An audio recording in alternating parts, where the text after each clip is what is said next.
Hello everyone, this is Phung Tran here from the Prevention and Treatment Health Support Network. How is your blood pressure today? Now today I'm going to talk about the danger of treating your high blood pressure and why do you have the most danger when you are successful at treating your blood pressure, when you are able to maintain your blood pressure at a normal level. That is when it is most dangerous.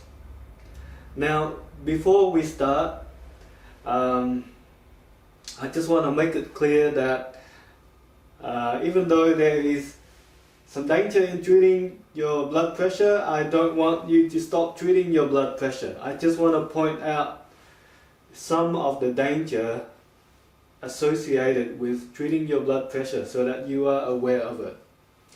Now, let's say you've just been diagnosed with high blood pressure and you want to throw everything at it. So let's say you have an unlimited amount of money and you can have any treatment that you want. So now that you've been diagnosed with high blood pressure, you would get the best treatment for your high blood pressure. So you would start exercising, you start eating healthy, you start having some lifestyle changes, and you take the best medication available for your blood pressure. Not only that, you look into the alternative treatment as well. So you start taking garlic, celery, watermelon, aloe vera, anything, you name it, anyone name it, you try it. And because of that, because you throw everything at treating your high blood pressure, you become successful and you're able to keep your blood pressure at a normal level. So your blood pressure is now under control. And this is when the danger occurs. Why is that so? Let me use an example. Now, lucky for you, I'm not going to use the knife as an example today. I'll use something else.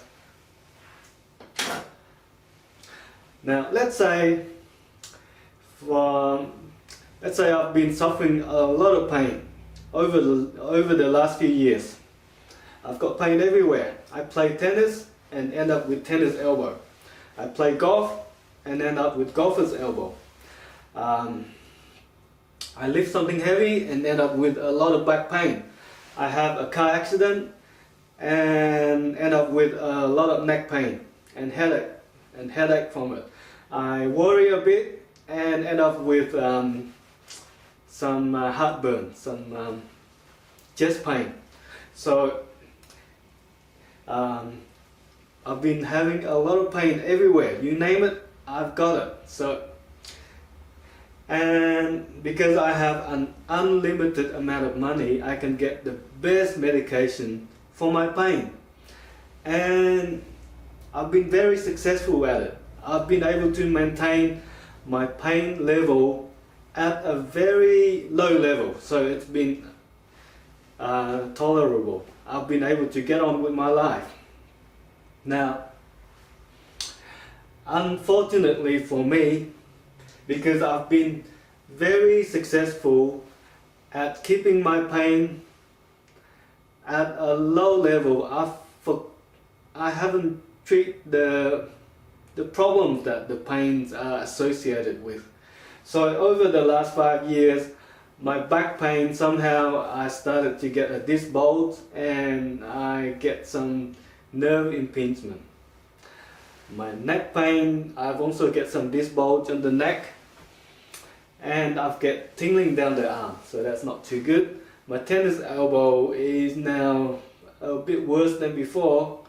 I cannot play tennis anymore. My golfer's elbow is also a bit worse, and I have a bit more stomach problem. But the pain medication is still very successful at maintaining my pain level. But somehow the problem is not fixed. So what is going wrong? What is going on? Now I've just come to realize that pain is only a symptom. So I'll put it down. Pain is only a symptom.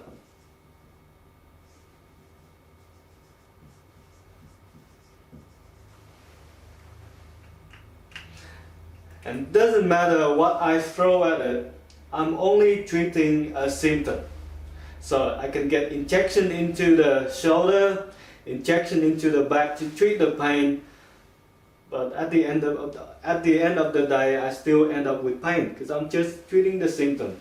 I can do back surgery to fix the pain, but at the end of the day I still end up with the same problem. I can do everything to fix the pain, but I'm only fixing the symptom. And the damages accumulate over the years. So my back started just a minor muscle tightness at the beginning. Now it turns out to be a disc bulge, a nerve impingement, same as my neck. And I've started to get a stomach ulcer now when I just had some heartburn a few years ago. So by treating the pain and become very successful at it, I ignored the causes of my pain. And that is why it's dangerous. Because I've been only treating the symptom of my pain, just treating the pain. And what about high blood pressure? The same. High blood pressure is also a symptom. Remember that. So I'll write it down so that you remember. High blood pressure equal symptom.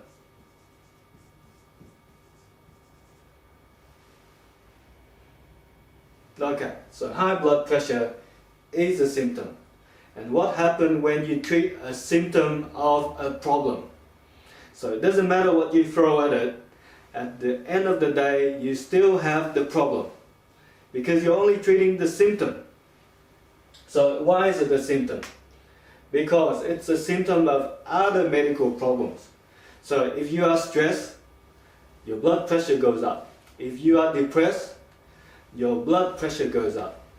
If you have, if your asthma is not under control, your blood pressure goes up. If you having a lot of pain and having a lot of stress because of that, your blood pressure goes up. So, so high blood pressure is only a symptom of other medical conditions. It's your body's natural mechanism of, it's the way that your body reacts to stress. So whenever your body is under stress, the blood pressure goes up so that you can prepare yourself for a dangerous situation, for the fight or flight response. So when you treat high blood pressure, you are only treating a symptom. And what happens if you are successful at treating your high blood pressure? Then you forget about treating what is causing your high blood pressure. And that is when the damage will accumulate. So, if you are successful at maintaining your high blood pressure at normal level for 5 years, then you have 5 years of damages from other causes. If you are successful at maintaining your high blood pressure at normal levels for 10 years, then you have 10 years of damages. So, what are the damages? I went through before in my other videos. You can have damages that occur throughout your body. So you can have a stroke that can cause brain damage. You can have damage to your blood vessels, have cholesterol buildup, you can have thickening of your arteries, you can have problem with your heart, you can have problems with your lung, your liver, your kidney, your muscles and your joints, your sexual organs. You start to have problems in the bedroom. It will also show up on your skin. Your skin will become more dry, more scaly. You might have dry, cracked heels. You may lose hair, and you will age a lot quicker. You look older than someone else who's the same age. You have more wrinkles. So the damages will accumulate over time while your blood pressure is under control. So that is the danger, because all that you have been doing is treating the symptom. High blood pressure is only a symptom, and doesn't matter what you throw at it, you still end up with the same problem. And for me, if I'm successful at treating my pain, what do you think will happen 10 years later? 10 years later, I'm still taking medication to treat my pain. What happened 20 years later? 20 years later, I'm still taking medication to take my pain. 30 years later, same. The only difference is that the damages will accumulate, and 30 years later, I'm probably not around anymore. The same as high blood pressure. What happened to you if all you do is treating the symptom? 10 years later, you'll see more damages occur. 20 years later, you're probably not around anymore. So it is very important that you treat the cause of the problem, not just the symptom. I'm sure that there are many dangers associated with treating your high blood pressure, like all the side effects that you get from the medications. But the most danger is when you ignore the causes of high blood pressure and allow the damages to accumulate on your body. So take note of that. High blood pressure is only a symptom, and you will go nowhere when you're only treating the symptom of the problem. And that is all I want to say today. Thanks for watching. See you again next time.